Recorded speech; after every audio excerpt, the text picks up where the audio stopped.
Bonjour à tous, chers amis cinéphiles. Qu'est-ce que vous dites aujourd'hui? Alors, je vais vous parler de Bad Boys 4, dernier film qui vient de sortir ici au mois de juin, réalisé par les talentueux belgo-marocains Bilal Fallah et Adil El Arbi, que j'adore particulièrement, qui ont d'ailleurs réalisé le dernier Bad Boys, Bad Boys 3, qui commence tout doucement à se faire un petit nom quand même du côté d'Hollywood. Je crois qu'ils ont réalisé Miss Marvel aussi.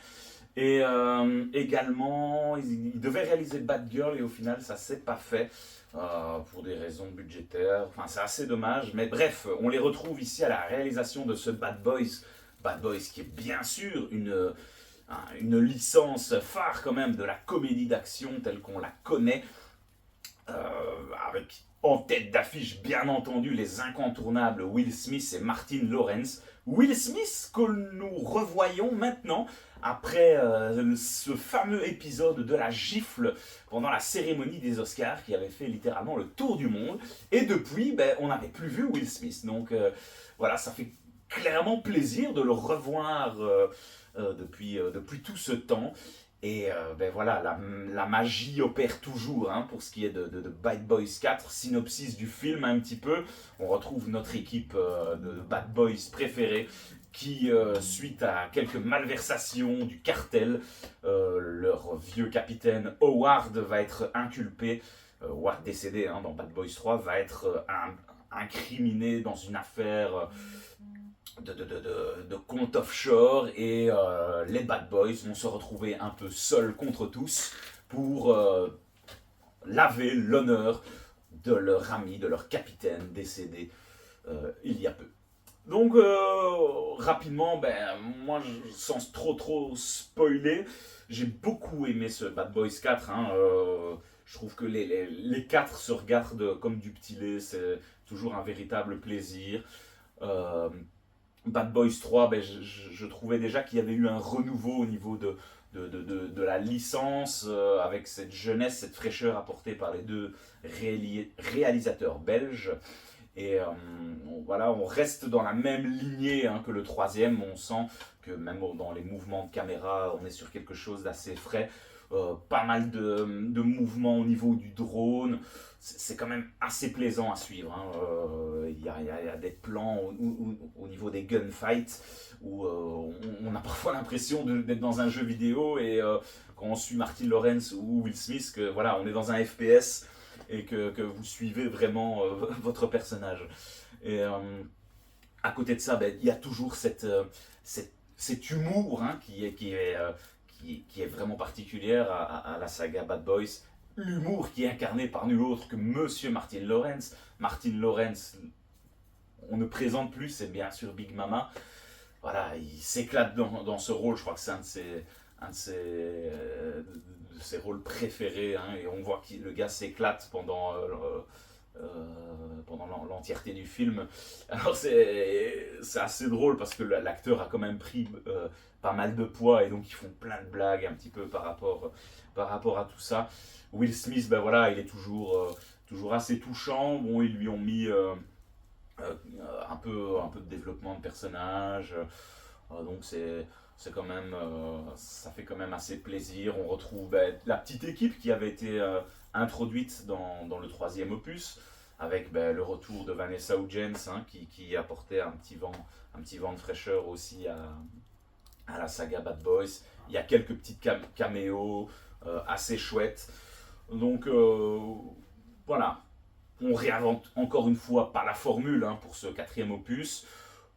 C'est touchant, l'action est bien dirigée, c'est drôle, il y a plusieurs moments où on se lâche et où on arrive à vraiment à s'éclater en tout cas avec ces deux amis de toujours que sont Mike et Laurie, les deux Bad Boys. Voilà, pour ce qui est un petit peu de la partie sans spoiler. Pour rentrer dans le vif du sujet, on retrouve au début du film Martin Lawrence, Laurie, qui va faire un petit infart. Et donc il y avait ce côté un petit peu spécial au début où il a l'air d'aller vers le au-delà comme ça.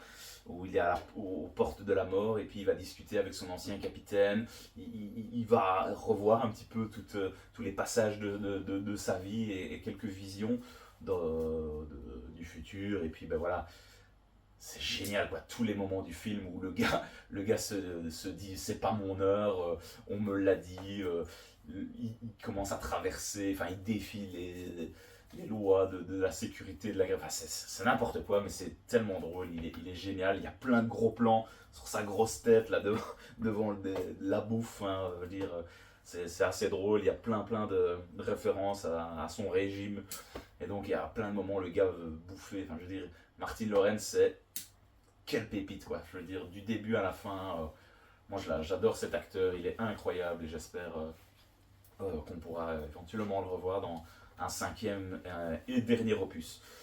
Will Smith, ben voilà, comme je disais, on lui a donné quelques enjeux par rapport à l'inquiétude de perdre un membre de sa famille, de ses proches. Et le gars va avoir tout au long du film quelques crises d'angoisse.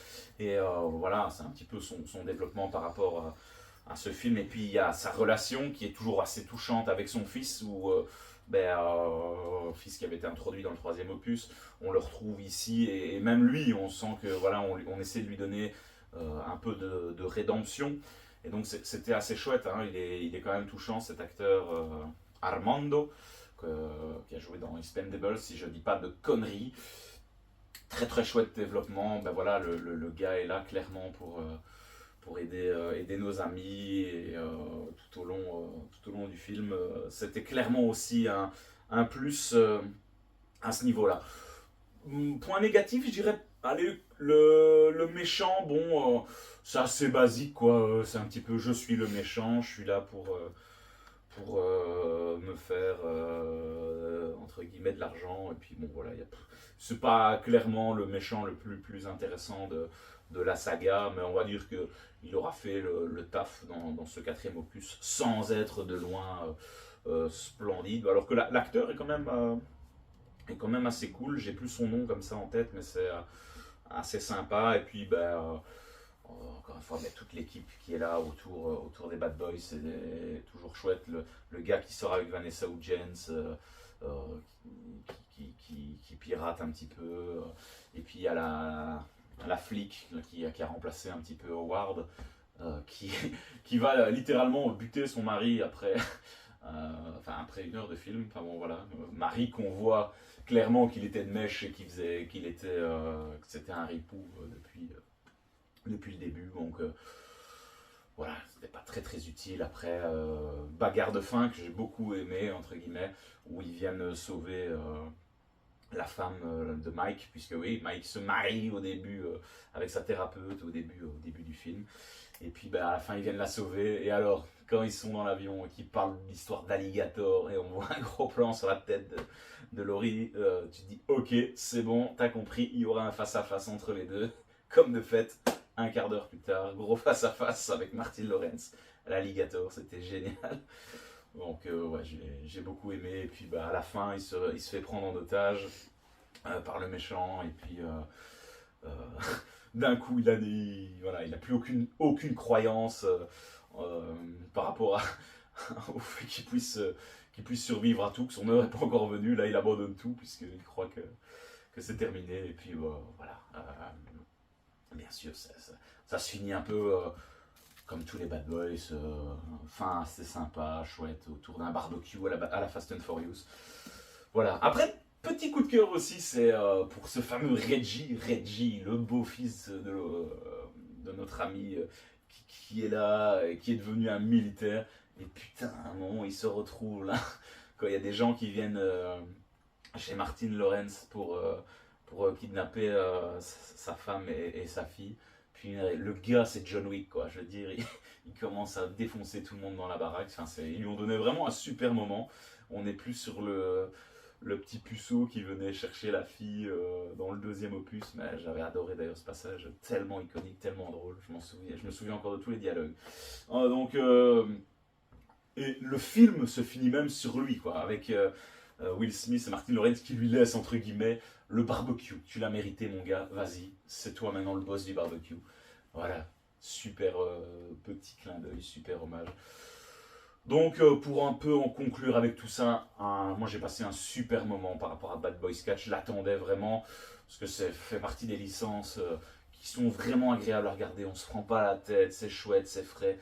L'action est bien filmée. Bon, on n'est pas sur un John Wick, hein, mais je veux dire, c'est super plaisant à suivre. Et franchement, gros coup de pouce à nos deux réalisateurs belges, parce que voilà, je trouve qu'ils font depuis maintenant quelques années du très très bon travail et j'espère vraiment qu'on pourra les retrouver plus tard dans des films plus importants, à plus gros budget. On parle quand même qu'ils pourraient éventuellement réaliser le prochain Spider-Man avec Tom Holland, donc Spider-Man 4, à voir, ça reste que des rumeurs. Mais en tout cas, je leur tire mon coup de chapeau à ces jeunes petits Belges qui percent à Hollywood. Voilà les amis, écoutez, je vais en rester là sur cette critique de Bad Boys 4, Ride or Die. Allez le voir au cinéma, foncez et n'hésitez pas à me dire vous en commentaire ce que vous avez pensé de ce film, c'était bien, c'était pas bien. On en discute et on en débat avec grand plaisir en commentaire et on se retrouve très très vite sur la chaîne de Del Piazza les amis pour débriefer des films et des séries. Il y a plein de choses qui arrivent dans ce mois de juin, ça va être la folie. A très vite les amis, salut salut.